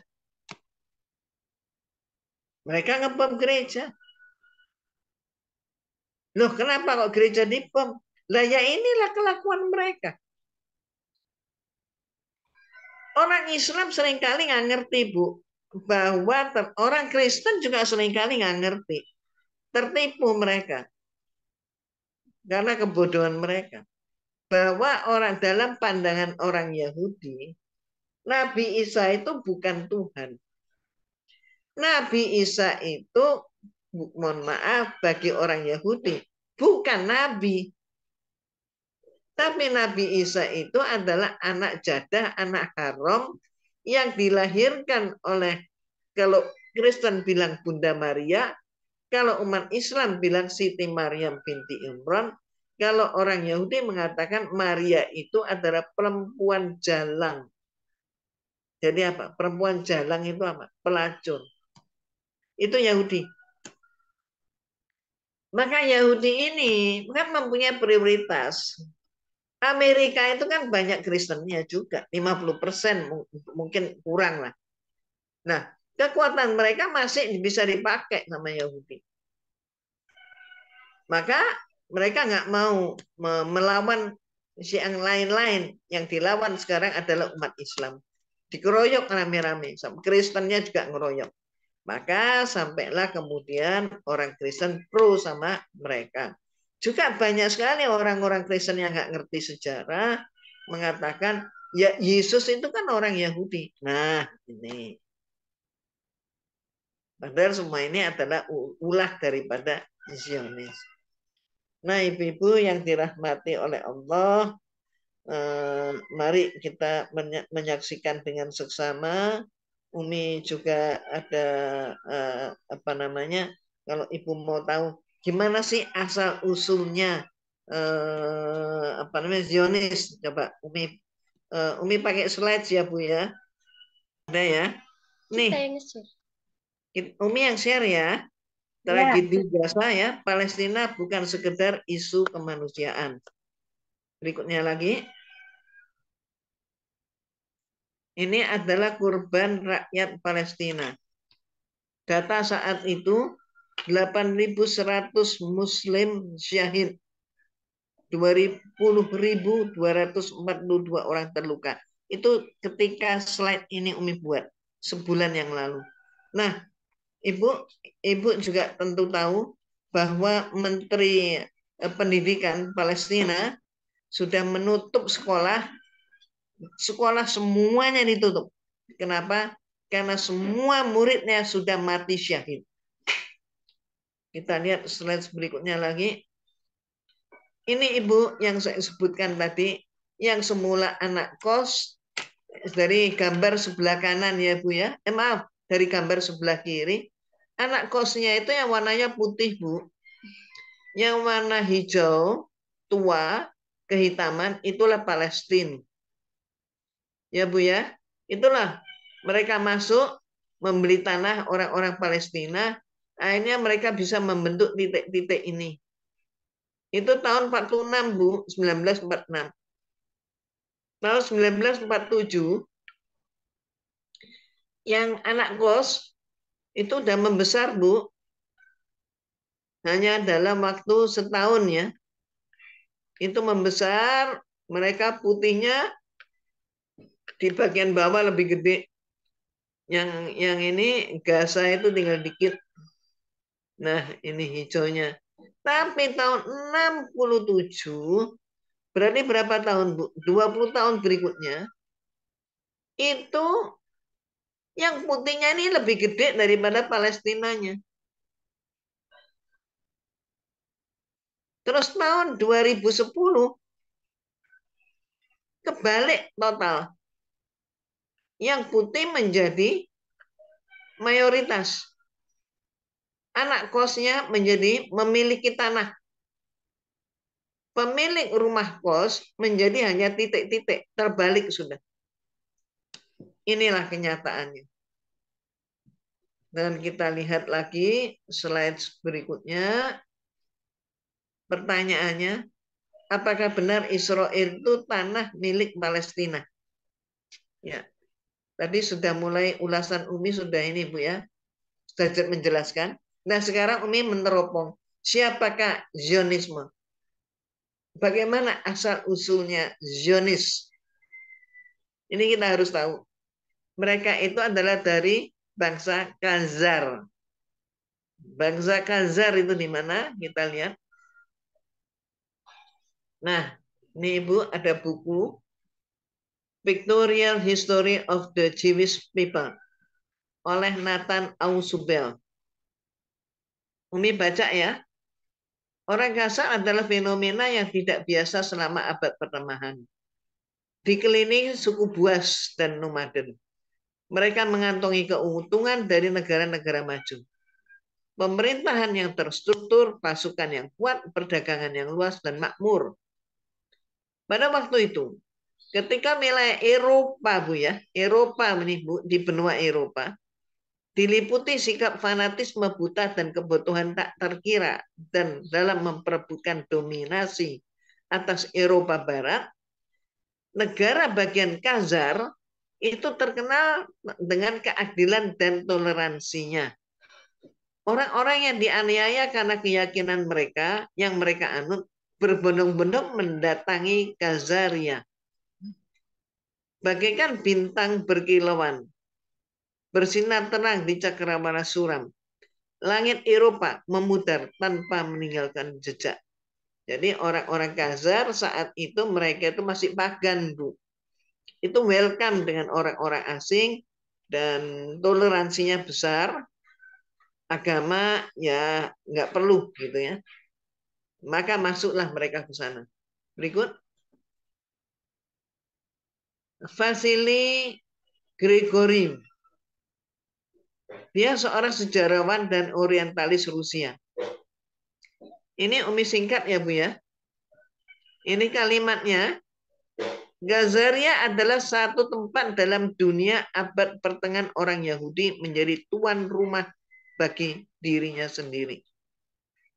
Jadi wilayah Gazar itu akhirnya juga menjadi tempat mereka, rumah mereka. Ini lengkapkan ya. Meskipun orang Yahudi di mana-mana menjadi pelaku dan sebagian besar di dunia juga dianiaya, tapi di Gazaria adalah satu tempat dalam dunia abad pertengahan orang Yahudi menjadi tuan rumah bagi dirinya sendiri. Bagi orang Yahudi yang tertindas, Gazar adalah sumber kebanggaan dan harapan. Karena keberadaan mereka nampaknya membuktikan bahwa Tuhan tidak benar-benar meninggalkan umatnya. Kata mereka begitu. Oke, berikutnya. Nah ini buku lebih lanjut lagi. Yang ditulis oleh Raymond Sindin. Sejarah Gazaria menggambarkan sebuah contoh menarik mengenai kehidupan Yahudi yang berkembang di abad pertengahan. Pada masa ketika orang Yahudi dianiaya di seantero Rusia dan Kristen, termasuk Jerman, kerajaan Gazaria adalah sebuah cahaya harapan. Orang Yahudi mampu berkembang di Gazaria karena toleransi dan dengan para penguasa Gaza. Termasuk banyak sekali perkawinan yang dilakukan di situ. Ya. Mereka mengundang pengungsi dari Yahudi Bizantium, dari Yahudi Persia untuk menetap di negara mereka. Karena pengaruh para pengungsi ini, orang Khazar berkenalan dengan agama Yahudi. Karena kan mereka Yahudi yang perempuannya, ya. Laki-lakinya juga ada, tapi itu sudah ikut jadi Yahudi juga, walaupun sudah perpaduan pernikahan. Agama Yahudi nggak tertarik, orang-orang itu, orang Khazar tertarik jadi menganut Yudaisme dalam jumlah besar. Next. Di mana letaknya Gazaria? Ini Bu, yang kuning itu Bu ya. Gazaria. Hungaria di sebelah kiri bawahnya. Di atasnya Bulgaria ya Bu ya. Sebelah kanan atas. Persia itu di bawah kanan. Khorasan, Bukhara itu di sebelah bawah. Roman Empire sebelah kiri jauh ya Bu ya. Dibanding dengan Hungaria. Nah, itulah letaknya Gazaria itu di sana. Berbukit-bukit, bergunung-gunung. Berikut. Asal-usul orang Khazar. Orang Khazar adalah orang Turk. Jadi suku Turki termasuk klan Turki, suku Turk yang berasal dari Asia Tengah atau Kaukasus Utara. Sekarang Rusia, Bu. Suku-suku Turki awalnya cukup beragam meskipun diyakini bahwa ciri khas berambut kemerahan mendominasi di antara kaum mereka sebelum datangnya penaklukan Mongol. Next. Agamanya orang Khazar, Shamanisme, Tengri, bertutur dalam bahasa Turki dan nomaden. Berikut lagi. Shamanisme ini ya Bu ya, ajaran yang berdasarkan keyakinan bahwa roh yang ada di sekeliling manusia dapat menyusup dalam tubuh seorang syaman atau dukun atau tukang sihir dalam suatu upacara. Next. Terus mereka ini pindah agama, Bu. Kaum Khazar menganut Yudaisme, Islam, dan Kristen. Belajar bahasa Ibrani, Slavia. Dan mereka tinggal di utara Kaukasus dan Ukraina. Jadi saat ini Ukraina, Rusia, Kazakhstan. Orang Khazar. Sejarah besar kemerdekaan berlangsung 800 tahun dari abad ke-5 hingga abad ke-13 Masehi. Nah ini negaranya alamnya seperti ini, Bu. Kaukasus Utara, Ukraina Timur, Crimea, Kazakhstan Barat, Uzbekistan Barat Laut. Oke, kita lihat lagi. Nah, ini orang Gaza memiliki kekuasaan terbesar atas suku lain di abad 9 Masehi. Dan orangnya seperti ini, Bu ya, tergambar. Badannya cukup besar-besar, itu orang Khazar. Putihnya nggak seperti orang Eropa, katakanlah apa ya, Norwegia atau apa enggak. Tapi kulitnya seperti ini. Berikut lagi.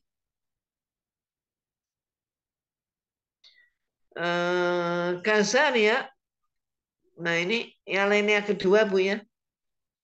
Dengan berperan sebagai sebuah negara penyangga di antara dunia Islam dan dunia Kristen, Gazaria mencegah penyebaran Islam secara signifikan ke arah utara pegunungan Kaukasus. Mulai Bu, politiknya. Ya. Nah ini akhirnya sampai para gubernur di Kazaria semuanya adalah orang Yahudi. Ibu kota negara Ukraina, Kiev, didirikan oleh orang Khazar atau Hungaria. Nah, komunitas Khazar Yahudi tinggal di Kiev. Gubernur Samudar setempat adalah orang Yahudi dan diasumsikan bahwa gubernur di daerah lain juga merupakan orang Yahudi. Nah, penerapan hukum Taurat di Khazarian karena raja-raja Khazar atau pemuka-pemuka masyarakat menjadi Khazaris, menjadi menganut Yudaisme di ibu kota. Aliana kedua, di ibu kotanya orang Khazar mendirikan sebuah mahkamah agung yang terdiri dari 7 anggota dan setiap agama terwakili di panel peradilan ini. Menurut salah satu kronik alat komputer kontemporer, orang Khazar diadili menurut hukum Taurat. Nah, jadi orang Khazar sudah dianggap Yahudi. Berikutnya. Ini contohnya Raja Khazar menganut Yudaisme. Raja Bulan ini Raja Bulan menganut Yudaisme pada sekitar tahun 838 Masehi. Bangsawan Khazar dan banyak rakyat jelata juga menjadi Yahudi. Mereka inilah yang disebut Yahudi Askenazi. Kitab Mishnah, Talmud dan Taurat menjadi penting bagi kaum Khazar. Jadi mereka inilah yang menjadi Yahudi Ashkenazi. Jadi sumbernya itu di Khazar. Mereka berhasil mengambil Khazar sehingga menjadi negara mereka, dan dari Khazar itulah mereka membuat jaringan seluruh dunia. Nah ini misi kristenisasi di Khazaria, misi kristenisasi di Khazaria itu pun gagal. Oke, berikutnya lagi. Orang Yahudi berdakwah ke orang Khazar dan mereka berhasil ya. Mulai Uzbekistan, Armenia, Hongaria, Suriah, Turki, Irak, dan banyak tempat yang lain. Oke, berikutnya. Sebentar, balik lagi.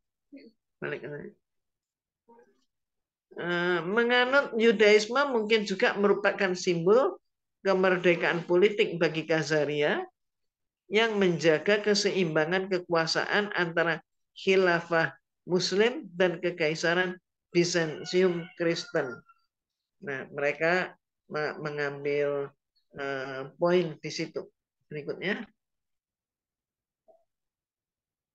Nah, ini adalah kawasan alam mereka, laut dan pelabuhan-pelabuhan. Ya.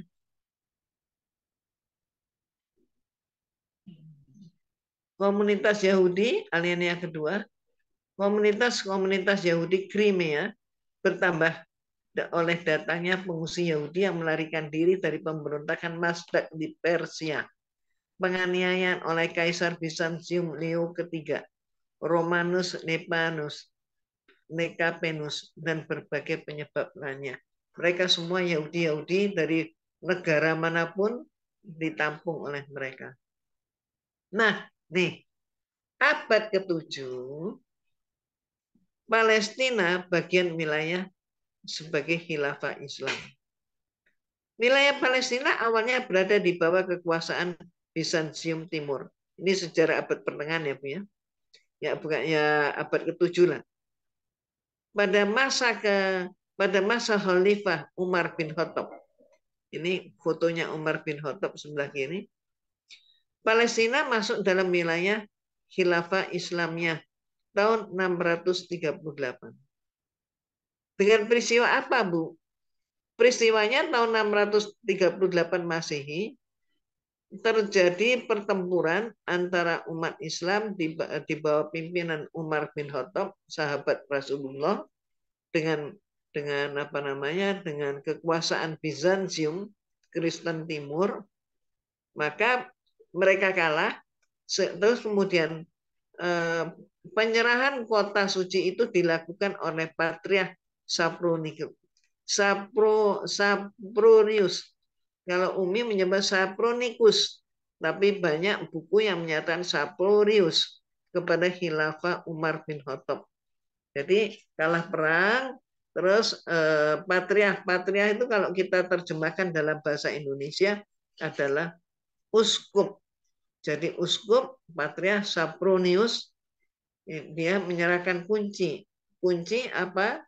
Kunci Palestina. Ya apa namanya? Ini adalah simbol gitu ya. Dengan pesannya apa? Pesan agar supaya sahabat Umar dan seluruh penggantinya tidak memberi kesempatan yang minta ini uskup tadi ya, tidak memberikan kesempatan atau tidak membuka pintu gerbang bagi seorang pun Yahudi. Jadi pesannya itu menyerah, diserahkan kunci pintunya, dan pesannya itu jangan ada seorang pun Yahudi yang diizinkan tinggal di Palestina. Itu berikutnya lagi. Uskup loh ya yang minta, bukan pihak kita. Nah itu tadi abad yang ke-7. Banyak peristiwa macam-macam sampai abad ke-11. Ini saat itu tentara salib menguasai Yerusalem. Tapi kemudian Palestina berhasil direbut kembali oleh Panglima Islam yang ada di gambarnya di kiri, yaitu Salahuddin Al-Ayyubi. Tahun 1187, abad 12. Pemerintahan berlangsung hingga tahun 1260. Nah ini Sultan Salahuddin Al-Ayyubi. Terus berikutnya lagi. Ini lahirnya berbagai peristiwa ya, kita ke abad 18. Lahirnya dinasti perbankan Rothschild. Seorang Yahudi Askenazi, lahir di Jerman, Frankfurt. Dia anak dari Moses Bauer dan Guta Snapper. Moses seorang pedagang uang, bergaul dengan kalangan bangsawan Eropa. Moses memasang sebuah tanda merah di pintu depan kantornya. Ini adalah sebuah heksagram merah atas instruksi Rothschild yang menjadi bendera Israel 2 abad kemudian. Cikal bakalnya ini. Nah, berikutnya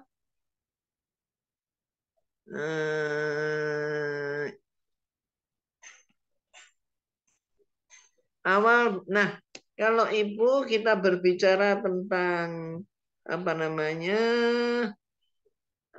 Yahudi Askenazi, maka pasti Ibu juga ada mengingat ada sebutan tentang Illuminati. Illuminati itu, nah ini $1. Illuminati ini jangan dianggap dongeng ya Bu ya. Illuminati ini memang betul-betul ada. Jadi mereka membentuk Illuminati dengan ajaran dari Talmud yang merupakan ajaran dari Rabi Yahudi. Kata Illuminati artinya sang pembawa cahaya. Nah, tapi ternyata prakteknya Illuminati itu makanya nggak banyak orang tahu karena mereka ini organisasi bawah tanah. Tahu muncul aja. Next, berikutnya. Awal ambisinya Rothschild atas Palestina adalah ini tahun 1895, Edmund James Rothschild mengunjungi Palestina dan kemudian menyediakan anggaran untuk membentuk negara Yahudi pertama. Ini adalah untuk memenuhi tujuan jangka panjang untuk mendirikan sebuah negara sendiri oleh Rothschild. Nah, ide Zionis muncul pertama kali itu tahun 1897. Ide Zionis ya Bu ya. Itu muncul tahun 1897. Seorang yang bernama Theodor Herzl menggelar Kongres Zionis sedunia di Basel, Swiss.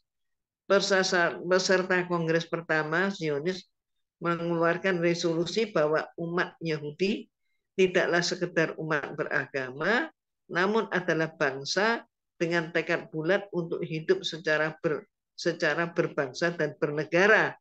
Jadi dia ingin Yahudi itu menjadi bangsa dan punya negara. Mereka meminta kepada Sultan Abdul Hamid II dari Khalifah Turki Utsmani memberikan izin bagi Israel mendiami Palestina. Yang datang saat itu untuk meminta adalah ini siapa namanya Theodor Herzl.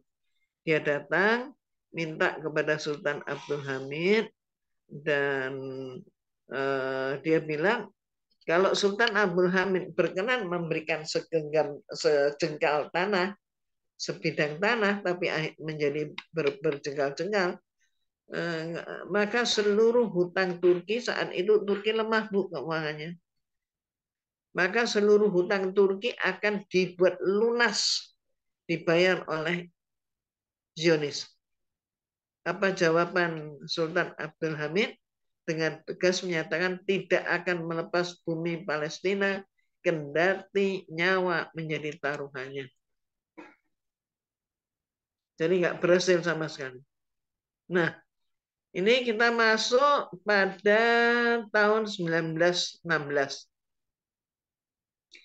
Ada peristiwa penting yaitu Palestina terlepas dari daulah Islam. Ketika pecah perang pertama, tentara sekutu Inggris menguasai Palestina, Jerman ikut berkomplot untuk merebut Palestina. Maka berikutnya mulai eksodus Yahudi. Yahudi Zionis ya maksudnya. Mulai eksodus ke Palestina. Ini tahun 1917. Menteri Luar Negeri Inggris keturunan Yahudi.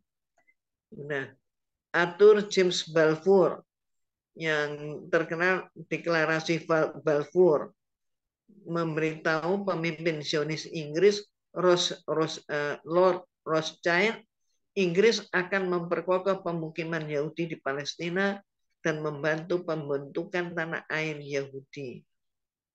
Kemudian 5 tahun berikutnya melalui Liga Bangsa-Bangsa memberi mandat kepada Inggris untuk menguasai Palestina. Inggris saat itu hutangnya banyak, maka dia jual jasa kepada Zionis. Zionis ya memang langsung mau, begitu memang tujuannya demikian. Berikutnya, awal mula lepas tangan. Siapa ini awal mula lepas tangan? Kita lihat fotonya, yaitu PLO tahun 1964.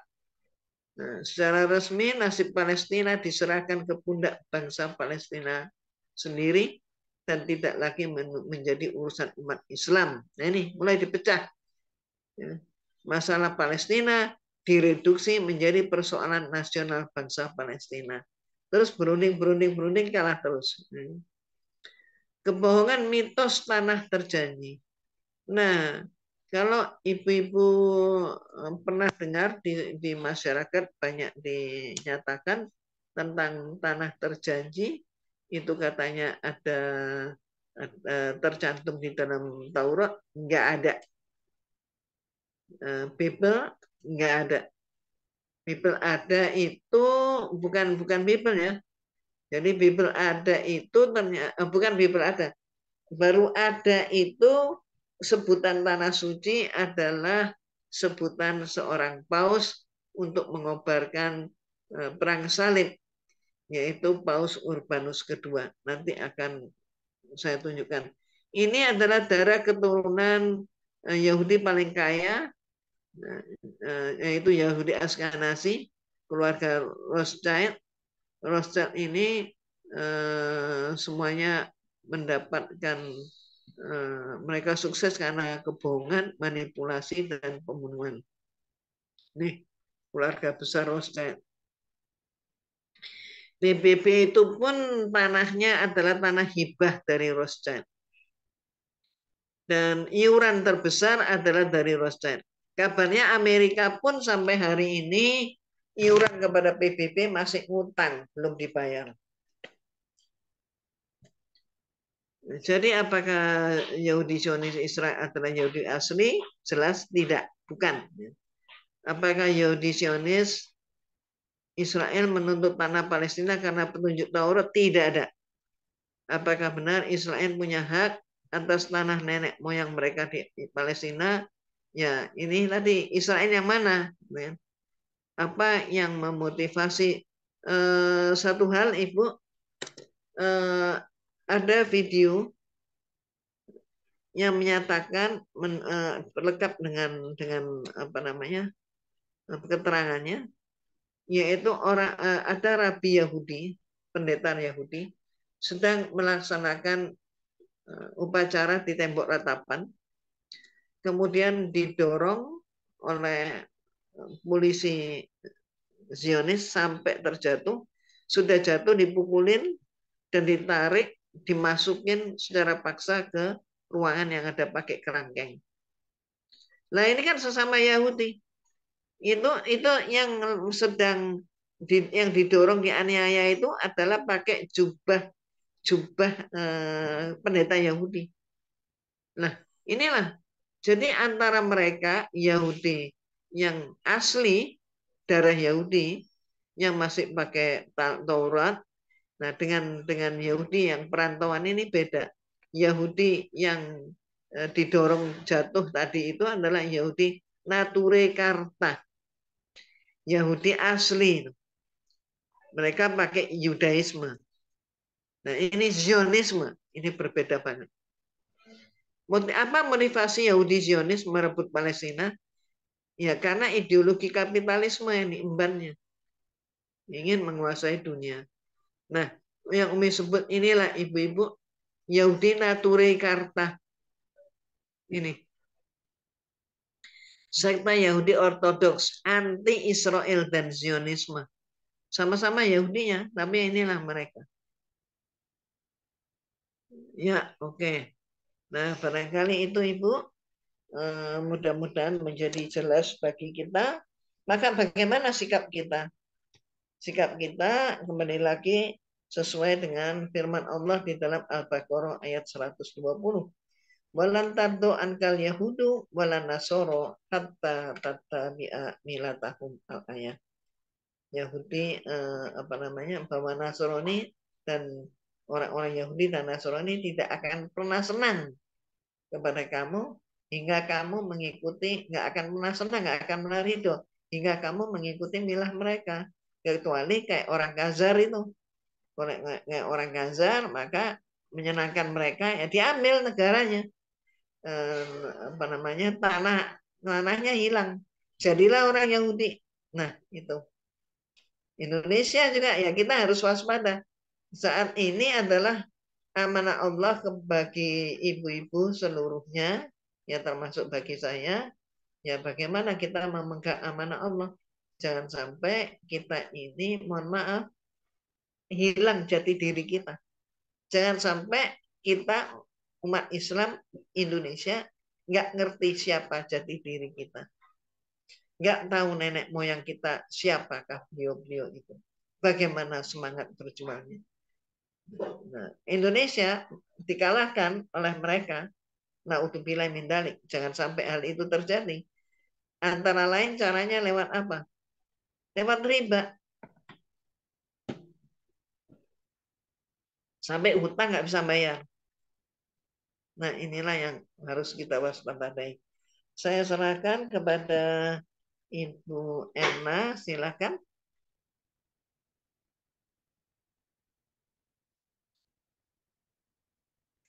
Silakan Bu Erna, barangkali mau diisi dengan tanya jawab.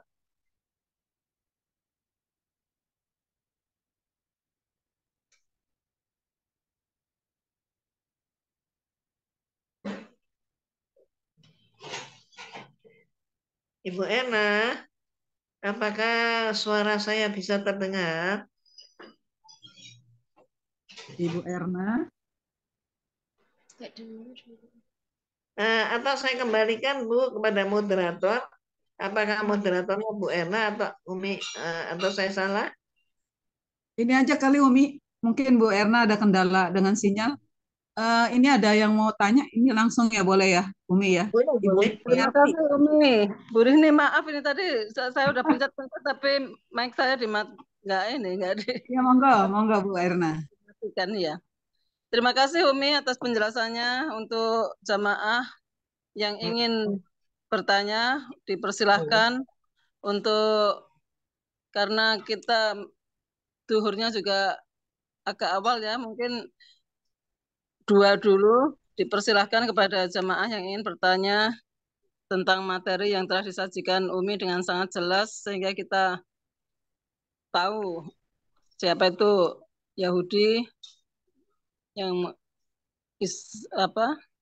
Israel Zionis, yang tadinya mereka ditolong malah justru kalau orang Jawa bilang mentung ya Umi ya. Ya, Akhirnya betul. justru ingin menguasai dan menjajah rakyat Palestina. Silahkan yang ingin bertanya. Sudah ada tuh Bu Erna, Bu Yuniarti. Bu Yuniarti dari Bandung. Silahkan Bu Tadi Yuniarti. di chat juga ada tuh Bu Erna, di chat ada yang nanya juga di chat Zoom. Saya cek. Oh ya, Mbak Ibu Fai menanyakan, Assalamualaikum Umi, apakah kita perjanjian lama sama dengan Taurat yang dianut oleh Yahudi? Pertanyaan kedua, apakah Yahudi menjustifikasi pembantaian karena kitab ulangan hukum perang pasal 20 ayat 16 tercantum bahwa musuh memang harus dihabiskan sampai wafat dan tidak boleh ada yang tersisa oleh pasukan Yahudi. Demikian Umi, dua pertanyaan yang masuk. Terima kasih. Ya, makasih Bu Erna. Yang kedua, Umi jawab lebih dahulu. Kitab Ulangan pasal 20 ayat 16, yaitu adalah perintah untuk menghabisi, ya, melakukan pembasmian, pembantaian. Ya, itulah Ibu, salah satu ayat saja, itu antara lain kalau kita dalami, malah ngeri. Ngerinya apa? Yaitu tadi. Jadi mereka ini menganggap bahwa ya di luar mereka itu hanya posturnya manusia, tapi dalemannya itu bukan manusia. Dia itu tidak lebih dari, terjemahan mereka adalah babi, anjing, atau apa namanya, kerah. Jadi hanya fisiknya manusia, gambarnya, fotonya manusia, tapi dalemannya bukan manusia, maka basmi aja. nggak usah ragu, nggak usah kasihan. Buat apa kasihan pada binatang? Jadi habisi aja. Mau apa. Nah itu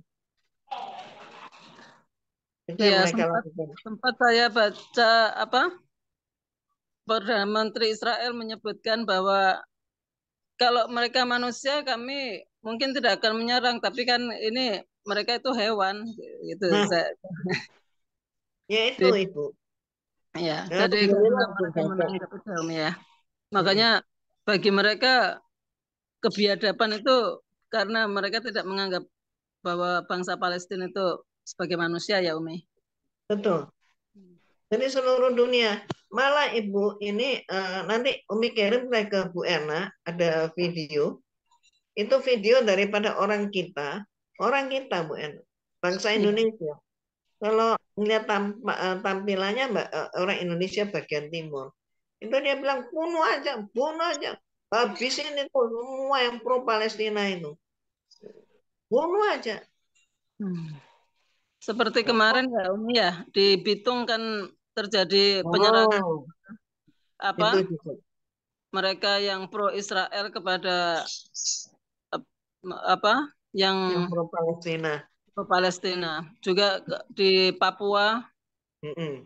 orang-orang juga pada pro Israel kalau kaum Nasrani rata-rata memang pro Israel ya. Nggak usah Eh, bilang nggak, Bu Erna langsung aja bilang Kristen gitu Bu Erna. Jangan bilang Kristen. Nasrani. Ini Iya. bukan Nasrani itu hanya orang yang berdiam yang mungkin di Pulau Jawa Bu. Oh, Di luar begitu. Jawa itu yang terutama Indonesia Timur, yang Muslim itu nyebut mereka semuanya nggak pakai Nasrani, Kristen, terang-terangan Kristen gitu Bu. Karena Iya. mereka ya orang Yahudi sendiri loh Bu, orang Yahudi sendiri ketemu misalnya apa namanya di Australia gitu ya. Iya. Mereka bilang pendetanya itu bilang ya kalau kami perang ya kami akan berlindung ke masjid. Loh, kenapa kamu berlindung ke masjid? Tidak, kenapa kamu tidak ke gereja? Ya, ya hanya kami dan umat Islam menyembah Allah yang ahad. Dia bilang Iya. gitu. Yang di Ini luar itu tidak ada. Dia bilang begitu. iya. Ada pertanyaan ini Umi dari Ibu Nini dan Ibu Yuniarti. Monggo Ya, Bu Permi- silakan. Yuniarti Permisi silakan. Ibu, permisi Ibu. Yang pertama belum dijawab. Taurat dan Perjanjian Oh, Lama iya. apakah bersama? Oh, Taurat itu bagian dari perjanjian lama, Ibu. Maafin, Ibu, Umi ya, kelupaan tadi. Jadi Taurat itu, Bu, isinya adalah 5 kitab yang pertama, yaitu kitab Kejadian, Imamat, Bilangan, Ulangan, Kejadian, Kejadian, Keluaran, Bilangan, Imamat, Ulangan. Itu 5 kitab pertama itulah yang oleh mereka disebut Taurat. Tapi kita tahu kan, Bu, bukan Taurat yang asli. Oh, Dari mana kita tahu bahwa Taurat itu tidak asli? Antara lain begini, Bu. Surat yang terakhir tadi adalah ulangan kan, Bu ya? ya. Dalam Taurat itu kan ulangan. Dalam kitab ulangan itu disebut gini. Lalu matilah Musa. Mereka kan biasa, nggak pakai Nabi Musa alaihissalam, nggak. Yosef, Yunus, terus Ibrahim, Abraham, kan? Nggak pakai benar. Nah kemudian dia bilang, lalu matilah Musa di tanah Moab, dikuburkannya di situ. Entah tahun berapa, entah, tidak disebut. Lalu matilah Musa, giginya masih belum ada yang lepas. Nah, pertanyaan Umi sederhana, yang cerita itu siapa? Kenapa? Karena kitab Taurat itu kan firman Allah kepada Nabi Musa. Bagaimana bisa menyatakan Nabi Musa mati? Nah kalau Nabi Musa mati, lah tulisan itu siapa yang nulis?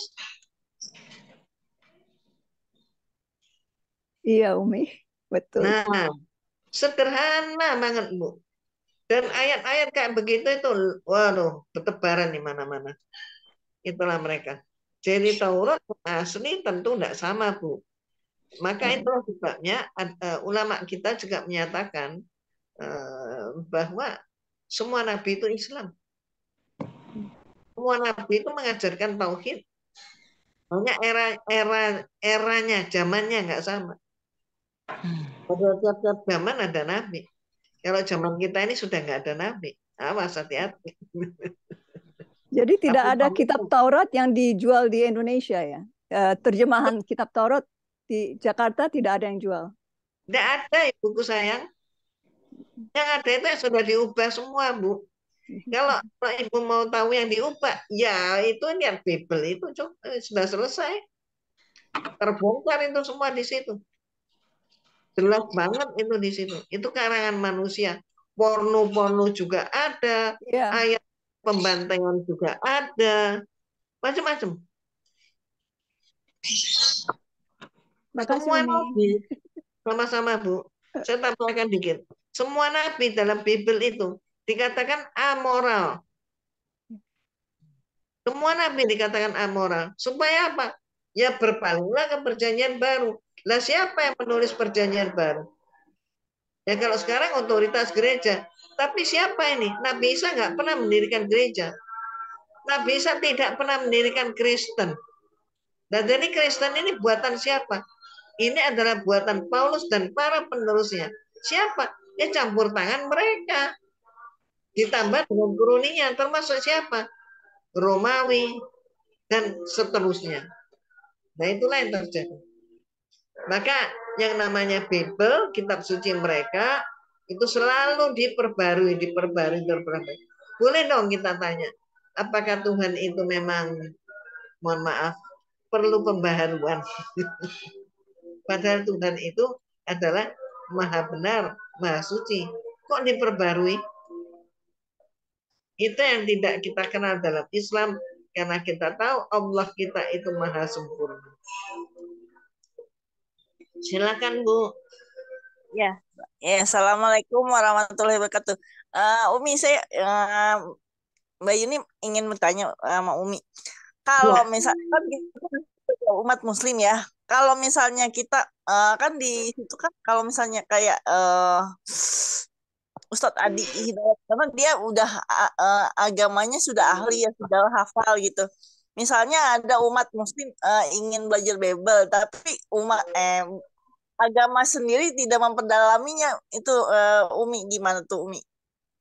Yang kedua saya mau bertanya, kan kemarin saya juga dapat video ya Umi. Jadi nggak tahu betul, nggak tahu enggak itu jadi produk Israel juga sebuah nama kopi Indonesia. Nah, karena kita tidak suka dengan pro Israel, jadi si makanan itu dikasih obat-obat Jadi ada kejadian katanya sih, kata di video itu orang Indonesia meminum sebuah minuman itu. Nah, kemudian dia tuh setelah minum itu dia tuh sakit langsung, pusing dan pingsan, tidak sadarkan diri dalam beberapa hari. Memang di dalam bungkusnya memang ada obat-obatan, jadi berbentuk pelnya itu merah jambu. Nah itu nggak tahu apa karena orang Muslim tidak suka dengan pro Israel apa bagaimana, itu bagaimana Umi kalau menemukan seperti itu ya? Ya. Oke Bu, terima kasih atas dua pertanyaan ini. Yang pertama yaitu bagaimana umat Islam, apakah kita ini boleh buka atau boleh belajar atau mempelajari Bible? Boleh, dengan tujuan perbandingan agama. Tujuannya apa? Untuk mencari pembuktian dan kemudian mencari kesimpulan. Dari situ akan tersimpulkan, terbuktikan bahwa agama yang hak ternyata hanya satu, Islam, tidak ada yang lain. Tapi masalahnya jangan mengikuti perbandingan agama yang penyajinya itu orang-orang Yahudi atau Kristen. Ya mereka kan melakukan penyesatan. Maka kalau perbandingan agama, carilah memang penyajinya orang Islam. Seperti Umi menyajikan kristologi, membongkar kitab-kitab mereka, memperbandingkan bagaimana kitab mereka, bagaimana Al-Quran. Dan semua yang kita lakukan ternyata membuktikan bahwa Islam adalah agama yang sempurna. Itu tujuannya. Karena pada suatu peristiwa nanti akan terjadi, kalau mereka ini bisa menyatakan pakai ayat-ayat kami dalam berbicara, itu pun belum tentu kalau mereka nggak memelencengkan ayat kami. Itu pertama. Yang kedua, kalau mereka berbicara, mereka pakai ayatnya. Kalau kita nggak tahu, maka bisa ditipu habis oleh mereka. Oh, kita sama kok, sama Islam. Nah, kalau sama ngapain cari yang repot-repot? Cukup aja ke gereja sekali seminggu cukup. Nggak usah berat-berat seperti yang diajarkan dalam Islam. Padahal semua agama sama. Lah, tuh, jebakan. Jebakan apa? Liberalisme. Ini yang kita harus hati-hati. Kemudian berikutnya Ibu bertanya tentang minuman. Minuman kopi ya Bu ya. Kopi yang dicampur dengan drugs. Ada yang minum mabok dan lain-lain. Ibu, kalau saya menganggap jangan-jangan ini apa ya, persaingan dagang, Bu. Jangan cepat ngambil kesimpulan lebih mendalam dulu, karena nampaknya ini persaingan dagang. Monceng di dalam kemelut yang terjadi di dunia. Awas, hati-hati. Kita makan jangan langsung tuang, periksa dulu. Kan kelihatan itu drugsnya. Dan tidak mungkin Bu kalau pabrik mau membuat itu, dia membuat dirinya tidak laku. Begini.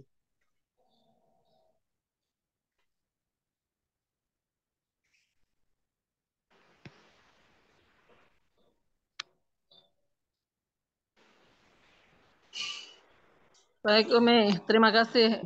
Satu lagi pertanyaan dari Bu Nini. Umi. Terakhir ya Bu ya, karena Ya, Bu Nini. Ya, Assalamualaikum Umi. Waalaikumsalam. Ya, menanyakan tentang itu tadi yang awal mulanya ada apa yang disebut dengan Yahudi Askenazi itu ya. Itu kan dibilang yang paling kaya itu kan siapa Rothschild itu. Ya. Nah, itu kok pas saya baca sekilas yang turunannya itu kok ada Morgan ya. Berarti Morgan itu semacam lembaga keuangan juga yang dibilang JP Morgan itu ya. Nah, itu Ya. saya baru satu aja nyebut, itu ada yang lain-lain juga tuh sepertinya ada yang presiden juga ya Amerika yang dulu tuh siapa ya itu. Ya, mohon diterangkan, dijelaskan lagi Umi. Terima kasih sebelumnya. Terima kasih Ibu. Ibu yang sebut tadi itu Nature Karta, itu yang masih Yahudi, yang murni Yahudi, ras Yahudi, yang bercampur-campur, termasuk agamanya campuran, termasuk agama buatan sendiri, yaitu Askenazi. Nah, betul Ibu, mereka sudah menggurita di mana-mana. Mohon maaf kalau kita mau jujur ya Bu ya, mumpung masih hidup kan bisa jujur ya Bu ya. Ingatan masih ada, masih sehat, alhamdulillah. Ibu, mereka itu permainannya adalah antara lain permainan membeli. Mereka juga beli, termasuk jual beli manusia, termasuk jual beli jabatan, hiburan. Inilah mereka. Maka kalau ibu lihat banyak sekali pemikir-pemikir, filsuf itu Yahudi. Dan anehnya kita pakai itu semua. Karena sistem keuangan mereka. Padahal Islam punya sistem keuangan, Bu. Tapi ya nggak bisa bersaing. Kenapa? Nggak bisa bersaing. Nggak ada perangkatnya, Bu. Tidak ada dukungan. Tidak ada powernya. Dan semua yang dipakai riba. Dan Indonesia pun menyatakan dengan sistem apa? Liberalisme Islam. Jadi yang dipakai sistem liberal. Nah, liberal itu kan mau, ibu tahu sendiri, bebas-bebas saja. Kebebasan. Nah, itu lagi belum lagi Bu, itu diperlukan. Jangan sangka di Amerika mereka nggak punya kekuasaan. Disebut Bank of America. Bank Amerika itu bukan bank punyanya rakyat Amerika. Itu bank yang bernama Bank Amerika. Banknya siapa? Banknya Yahudi. Rose Kail. Nah Indonesia kan ngikutin gitu Bu. Jadi itulah yang saya katakan. Ini hati-hati, kita harus benar-benar tahu jati diri kita. Sehingga kita nggak ikut-ikutan. Dan kemudian kita bisa jaga diri, jaga marwah, martabat kita. Kita nggak terlibat dalam jual beli tanah. Dan kita tidak terlibat kemudian di dalam yang lain-lain lagi. Bagaimana mempertahankan kedaulatan itu penting banget. Nah, barangkali itu Ibu, apa yang harus kita lakukan saat ini? Yang kita lakukan saat ini, Ibu, inilah pertarungan. Kita pun menghadapi ini.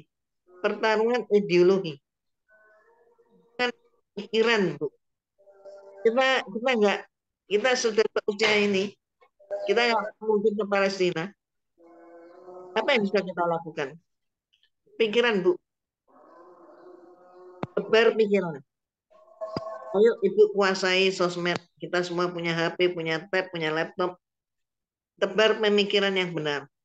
Jadi jangan sampai Indonesia ini pecah gara-gara pikiran yang nggak benar. Itu Bu. Itu penting banget. Ibu, mohon maaf. Maksud hati ingin lebih dalam. Ya, tapi sudah azan. Iya.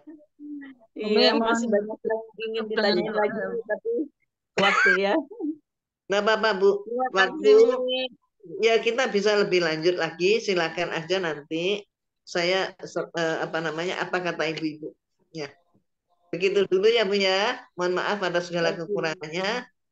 Billahi taufik wal hidayah. Wassalamualaikum warahmatullahi wabarakatuh. Waalaikumsalam warahmatullahi wabarakatuh. Terima kasih Umi.